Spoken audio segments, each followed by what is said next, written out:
नमस्कार दोस्तों। Government Bangar college Didwana के यूट्यूब चैनल पे स्वागत आपका। मैं Chenaram Mundliya, assistant professor political science, government college Didwana. आज अपन इस वीडियो में इंडियन पॉलिटी के एक महत्वपूर्ण टॉपिक केंद्रीय व्यवस्थापिका अर्थात संसद के जो निम्न सदन यानी लोकसभा है, उस लोकसभा का गठन कैसे होता है अर्थात उसकी संरचना क्या है, उसके बारे में विस्तार से अध्ययन करेंगे। तो आइए शुरू करते हैं। लोकसभा गठन एवं संरचना। केंद्रीय व्यवस्थापिका यानी भारत में एक संघीय शासन व्यवस्था है और संघ एवं राज्यों के अंदर अलग अलग सरकारें।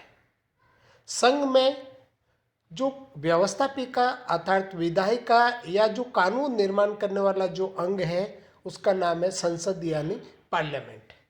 तो संसद का गठन के बारे में संविधान का अनुच्छेद 79 ये कहता है कि संघ की एक संसद होगी जो क्रमशः दो सदनों यानी लोकसभा एवं राज्यसभा तथा राष्ट्रपति से मिलकर बनेगी।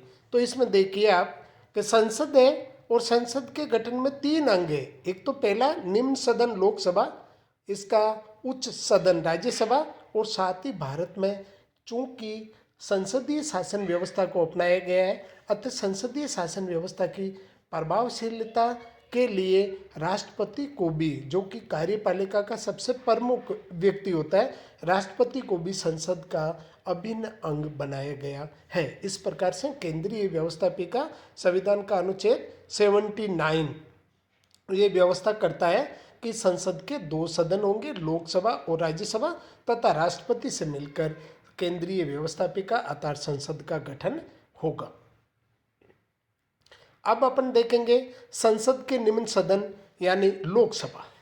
लोकसभा संसद का प्रथम या निम्न सदन, लोगों का सदन या भावनाओं का सदन के नाम से भी पुकारा जाता है। अनुच्छेद यानी आर्टिकल 81 के अनुसार लोकसभा संसद का निम्न या लोकप्रिय सदन है। इसकी सदस्य संख्या, इसमें संविधान के अनुसार अधिकतम सदस्य संख्या 552 हो सकती है, जिसमें 230 राज्यों से तथा 20 केंद्र शासित प्रदेशों से निर्धारित किए गए हैं। और साथ ही 550 के बाद दो सदस्य जो कि राष्ट्रपति द्वारा एंग्लो इंडियन यानी आंग्ल भारतीय समुदाय से मनोनीत किए जाते हैं, किए जाते थे। चूंकि वर्तमान के अंदर इसमें सदस्य संख्या में से 545 है, जिसमें से 543 सदस्य निर्वाचित और दो सदस्य राष्ट्रपति द्वारा मनोनीत। इस प्रकार से कुल सदस्य संख्या वर्तमान में 545 है। परंतु आप ध्यान देना, संविधान के अनुच्छेद संविधान संशोधन 104 2019 में जो 104वां भारतीय संविधान में संशोधन किया है, जिसमें अनुसूचित जाति और जनजाति के लिए जो आरक्षण है जो 25 जनवरी 2030 तक बढ़ा दिया गया है, लेकिन यहाँ पर एंग्लो इंडियन समुदाय के लिए अब लोकसभा में आरक्षण की इस सीमा को नहीं बढ़ाया। तो इसका मतलब अब ये जो एंग्लो इंडियन समुदाय के सदस्य हैं वो मनोनीत नहीं किए जाएंगे, ऐसा 104वां संविधान संशोधन द्वारा निर्धारित कर दिया गया है। उसके बाद है सदस्यों का निर्वाचन, या लोकसभा के सदस्यों का निर्वाचन कैसे किया जाता है।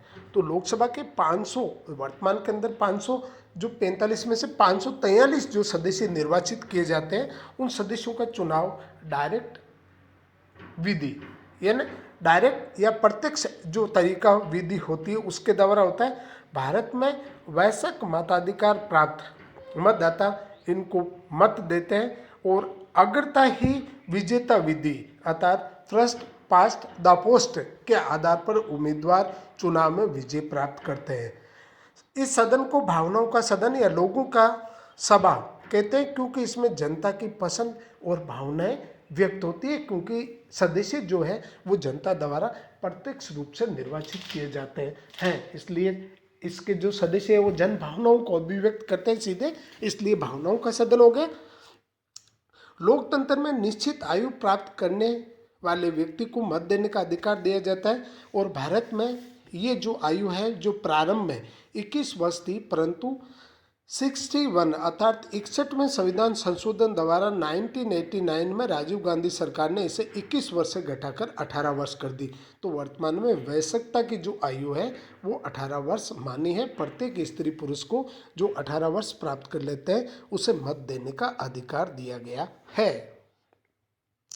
उसके बाद है प्रथम लोकसभा के चुनाव, जो कि अक्टूबर 1951 से फरवरी 1952 तक हुए, परंतु इसे आमतौर पर 1952 का चुनाव ही कहा जाता है। आज तक 17 लोकसभा के आम चुनाव हो चुके हैं। वर्तमान में 17वीं लोकसभा का कार्यकाल चल रहा है, जो मई 19 से अप्रैल 24 तक है। पहली लोकसभा का यानी जो प्रथम भारत में 1952 के तहत जो लोकसभा गठित हुई थी उसका गठन 17 अप्रैल 1952 को हुआ था। इसकी प्रथम बैठक जो है वो 13 मई 1952 को, यानी इसका गठन तो 17 अप्रैल को हुआ 52 में, लेकिन इसकी प्रथम बैठक जो है वो 13 मई को आयोजित हुई थी। लोकसभा का जनक जीवी मावलंकर अर्थात गणेश वासुदेव मावलंकर को कहा जाता है तथा मावलंकर को ही भारत में संसद का भी जनक कहा जाता है। मावलंकर ही प्रथम प्रोटेम स्पीकर अर्थात जो अंतरिम अध्यक्ष होते हैं और बाद में इन्हें ही प्रथम लोकसभा के स्पीकर या अध्यक्ष बनाया गया था, अर्थात ये प्रोटेम स्पीकर थे और बाद में इन्हीं को लोकसभा यानी प्रथम जो लोकसभा थी उसका अध्यक्ष बना दिया गया। प्रोटेम स्पीकर, प्रोटेम स्पीकर जिसे अंतरिम अध्यक्ष भी कहते हैं, इसका संविधान में कहीं पर भी उल्लेख नहीं है, परंतु राष्ट्रपति नवीन लोकसभा के गठन पर लोकसभा के सदस्यों में से वरिष्ठतम, उम्र में नहीं बल्कि अनुभव और लगातार सदन की सदस्यता के आधार पर, यह भी वरिष्ठता के निर्धारण का आधार है, सदस्यों को सदन का अंतरिम अध्यक्ष बनाकर उसे शपथ दिलाता है। यानी पहले राष्ट्रपति जो वरिष्ठ सदस्य होगा उसको सदन का अंतरिम अर्थात प्रोटेम स्पीकर नियुक्त करेगा और उसकी शपथ दिलाएगा सदस्य के रूप में, तथा उसके द्वारा सदन के अन्य सदस्यों को शपथ दिलाई जाती है। अर्थात जो नवीन लोकसभा का गठन होता है उसके जो सांसद जो सदस्य होते हैं उन्हें प्रोटेम स्पीकर द्वारा शपथ दिलाई जाती है और पहले राष्ट्रपति प्रोटेम स्पीकर वरिष्ठ सदस्य को बनाकर उसको शपथ दिलाता है। लोकसभा के सदस्य जब अपने में से ही किसी सदस्य को अध्यक्ष या स्पीकर के रूप में चुन लेते हैं तब तक सदन की अध्यक्षता प्रोटेम स्पीकर करता है ना। उसके बाद में जब सदस्यों को शपथ दिलाई जाती है उसके बाद में जो निर्वाचित सदस्य है वो अपना एक अध्यक्ष चुनते हैं अपने सदस्यों में से ही, और उसका अर्थात स्पीकर का जब चुनाव हो जाता है तब तक ये प्रोटेम स्पीकर ही सदन की अध्यक्षता करता है। लोकसभा स्पीकर, लोकसभा का अध्यक्ष जिसे आमतौर पर लोकसभा के सदस्य अपने में से ही चुनते हैं सदन के सदस्य के रूप में। ध्यान देना, ये सदन के सदस्य होता है और लोकसभा के सदस्य इसे अपना अध्यक्ष बनाते हैं और सदन के सदस्य के रूप में ये शपथ लेता है। लोकसभा स्पीकर या अध्यक्ष के रूप में ये कभी भी शपथ नहीं लेता है। स्पीकर का कार्यकाल नवीन लोकसभा की प्रथम बैठक से शुरू होता है। जो जिस दिन वो बैठक शुरू होगी उस दिन से शुरू होता है और उस दिन तक रहता है जब अगली नवीन लोकसभा का गठन की प्रथम बैठक होती है।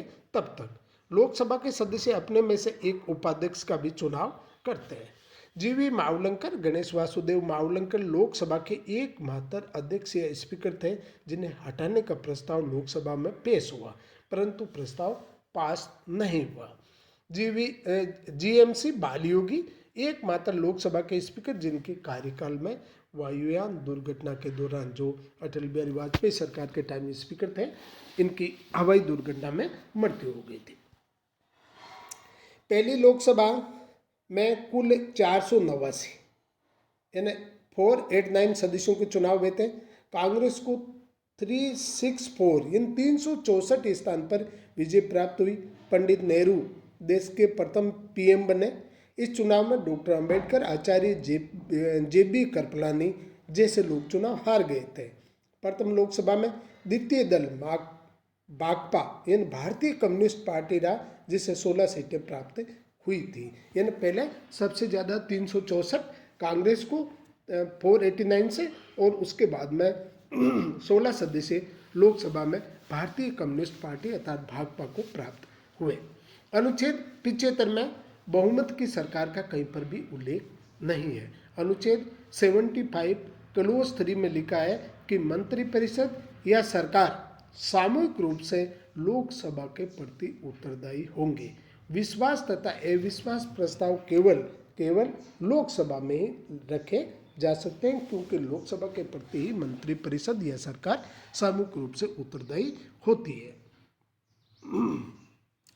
मंत्रिपरिषद की अधिकतम सदस्य संख्या 91 संविधान संशोधन 2003 द्वारा मंत्रिपरिषद की सदस्य संख्या को निर्धारित कर दिया गया। लोकसभा की कुल सदस्य संख्या का 15% निर्धारित की गई। इसी प्रकार राज्यों की विधानसभाओं में उनका प्रथम सदन जो होता है उसका जो सदस्य संख्या उसका 15% जो अंश होता है उससे ऊपर मंत्री नहीं बनाए जा सकते। फिर है संसद का जॉइंट अधिवेशन या संयुक्त अधिवेशन। केवल साधारण बहुमत वाले विधेयकों पर ही संसद का संयुक्त अधिवेशन होता है, ये ध्यान देना। केवल साधारण बहुमत वाले उसके बाद में धन या वित्त तथा संविधान संशोधन वाले जो विधेयक होते हैं उन पर संसद का संयुक्त अधिवेशन नहीं होता है या नहीं बुलाया जा सकता। पहली चीज तो ये ध्यान रखना कि साधारण बहुमत वाले विधेयक होना चाहिए, धन वित्त और संविधान संशोधन संबंधी नहीं हो। संविधान के अनुच्छेद 108 में ये संयुक्त अधिवेशन को परिभाषित किया गया है। यानी संविधान का अनुच्छेद 108 में इस संयुक्त अधिवेशन को परिभाषित किया गया है। संयुक्त अधिवेशन बुलाने का कारण, साधारण बहुमत वाले विधेयक को लेकर जब दोनों सदनों में गतिरोध पैदा हो जाता है, अर्थात जब एक सदन किसी विषय पर विधेयक पास कर दे और दूसरे सदन में 6 माह तक कोई प्रतिक्रिया न हो, तब राष्ट्रपति संसद का संयुक्त अधिवेशन बुला सकता है। बुलाता कौन है? राष्ट्रपति। संयुक्त अधिवेशन की अध्यक्षता जो राष्ट्रपति संसद का संयुक्त अधिवेशन बुलाता है ये तो अनुच्छेद 108 के तहत बुलाता है, लेकिन इस अधिवेशन की अध्यक्षता जब हम कहते हैं कि लोकसभा के स्पीकर करते हैं तो ये अनुच्छेद 118 क्लोज 4 के तहत करते हैं, ये ध्यान रखना। फिर है इसमें विधेयक पारित होने की प्रक्रिया। ऐसा विधेयक बहुमत से पास होता है और भारत में संसद के बहुमत से पास होता है, और आपको पता ही है संख्या बल लोकसभा का ज़्यादा होता है, अतः जैसा लोकसभा चाहती है वैसा ही होता है। यदि राज्यसभा कोई प्रस्ताव भेजती है और लोकसभा यदि उससे असहमति रखती है तो वैसे प्रस्ताव पर ज्वाइंट अधिवेशन होगा तो भी वो पास नहीं हो सकता। भारत में संसद में अभी तक ऐसे 3 बार संयुक्त अधिवेशन बुलाए गए हैं, जिसमें पहला जो अधिवेशन हुआ था वो था 1960 में दोनों सदनों का संयुक्त अधिवेशन दहेज प्रतिषेध विधेयक के बारे में हुआ था। उसके बाद में 1977 में बैंक सेवा आयोग जो विधेयक है उस पर हुआ था, और उसके बाद में 2002 में आतंकवाद निवारक विधेयक अर्थात जो पोटा था उस पर संयुक्त अधिवेशन हुआ था। अर्थात 1960 में दहेज प्रतिषेध से संबंधित, 1977 में बैंक सेवा आयोग से संबंधित और जो 2002 के अंदर आतंकवाद निरोधक विधेयक के रूप में। 3 प्रकार अभी तक ये अधिवेशन हो चुके हैं। धन विधेयक, संविधान का अनुच्छेद 109 में उल्लेखित है कि धन विधेयक, ये ध्यान रखना, संविधान का अनुच्छेद 109 क्या प्रावधान करता है कि धन विधेयक पहले राज्यसभा में नहीं रखा जा सकता। इसका मतलब साफ, इसका मतलब है कि धन विधेयक राज्यसभा में नहीं लोकसभा में ही रखा जाता है। फिर संविधान का अनुच्छेद 110 जिसमें धन विधेयक को परिभाषित किया गया है। धन विधेयक ऐसा विधेयक होता है जिसमें जनता पर कोई कर लगाने, किसी कर को समाप्त करने, किसी टैक्स में कमी या उसमें वृद्धि करने या धन उधार लेने से संबंधित विषयों का उल्लेख होता है। कोई विधेयक धन विधेयक ये है या नहीं है, इसे प्रमाणित करने का एकमात्र अधिकार लोकसभा स्पीकर को होता है, और जब वो प्रमाणित कर देता है तो वही फाइनल माना जाता है। यह एक चीज़ ध्यान रखना आप, कई बार वित्त विधेयक आता है तो वित्त विधेयक संविधान का अनुच्छेद 109(10) में उल्लेखित नहीं है, अपितु संविधान का अनुच्छेद 117 क्लोज 1 और 117 क्लोज 3 में उल्लेखित है। अर्थात प्रत्येक धन विधेयक वित्त विधेयक होता है, परंतु प्रत्येक वित्त विधेयक धन विधेयक नहीं होता है। राष्ट्रीय आपातकाल की समाप्ति हेतु लोकसभा द्वारा प्रस्ताव, अनुच्छेद 352 के तहत, अर्थात जब युद्ध, बाह्य आक्रमण, या सशस्त्र विद्रोह के कारण से देश में आपातकाल लगता है तो उस आपातकाल लागू होने पर लोकसभा के 1/10 सदस्य अर्थात जो सदन की गणपूर्ति के लिए आवश्यक होता है वो एक प्रस्ताव पास करके राष्ट्रीय आपातकाल की समाप्ति के लिए कर सकता है। लोकसभा की बैठक हो रही हो तो अध्यक्ष को प्रस्ताव देते हैं, नहीं है तो राष्ट्रपति को प्रस्ताव भेजकर आपातकाल की समाप्ति की मांग करने पर सदन का विशेष अधिवेशन बुलाया जा सकता है और प्रस्ताव का अधिकार राज्यसभा को नहीं है। अर्थात लोकसभा ही ऐसा प्रस्ताव पेश कर सकता है। यदि सदन की बैठक चल रही है तो अपने अध्यक्ष या स्पीकर को, और नहीं तो राष्ट्रपति को 1/10 सदस्य यदि ऐसा प्रस्ताव पास करते हैं तो 352 के तहत लागू इसमें आपातकाल को समाप्त करने के लिए विशेष अधिवेशन का आयोजन करवाया जा सकता है। फिर है लोकसभा का कार्यकाल। लोकसभा एक अस्थायी प्रकृति का सदन है। यानी कई बार कहते हैं आप लोकसभा का कार्यकाल 5 वर्ष, लेकिन ये कोई राज्यसभा की तरह स्थायी सदन नहीं है, ये अस्थायी प्रकृति का सदन है। इसका साधारणतः कार्यकाल 5 वर्ष होता है। यानी कार्यकाल 5 वर्ष होता है, लेकिन कार्यकाल से पहले भी इसे विघटित की जा सकती है, भंग की जा सकती है। तो इसलिए इसका जो स्वरूप है वो है अस्थायी प्रकृति का। 42वें संविधान संशोधन द्वारा 1976 में इंदिरा गांधी सरकार ने इसके कार्यकाल को 5 वर्ष से बढ़ाकर 6 वर्ष कर दिया, परंतु 44वें संविधान संशोधन 1978 द्वारा मोरारजी देसाई की सरकार ने ये कार्यकाल पुनः 5 वर्ष कर दिया। इस प्रकार इसके कार्यकाल में बढ़ोतरी की जा सकती है। प्रधानमंत्री की सलाह पर राष्ट्रपति लोकसभा को समय से पहले भी भंग कर सकते हैं। ये भी ध्यान रखना, कार्यकाल को बढ़ाया जा सकता है। इसके साथ ही प्रधानमंत्री की सलाह पर यानी मंत्रिपरिषद की सलाह पर राष्ट्रपति लोकसभा को समय से पहले ही विघटित कर सकते हैं अर्थात भंग कर सकते हैं। लोकसभा के सदस्य के लिए अर्थात निर्वाचित होने के लिए योग्यता। लोकसभा का सदस्य बनने के लिए संविधान में केवल 2 ही योग्यताओं का उल्लेख है। भारत का नागरिक होना चाहिए और उसकी न्यूनतम उम्र या जो आयु है वो 25 वर्ष होना चाहिए। अन्य जितनी भी योग्यताएं हैं वो सब निर्धारित करने का अधिकार जो हमारा संविधान है वो संसद को देता है और इसी आधार पर जनप्रतिनिधित्व अधिनियम 1951 उसमें बार बार संशोधन के द्वारा संसद अन्य शर्तें निर्धारित करती है। धन्यवाद। जय हिंद, जय भारत। हम अगले वीडियो में लोकसभा के पार्ट 2 के अंदर इसके जो कार्य और जो भूमिका है उसके बारे में विस्तार से अध्ययन करेंगे।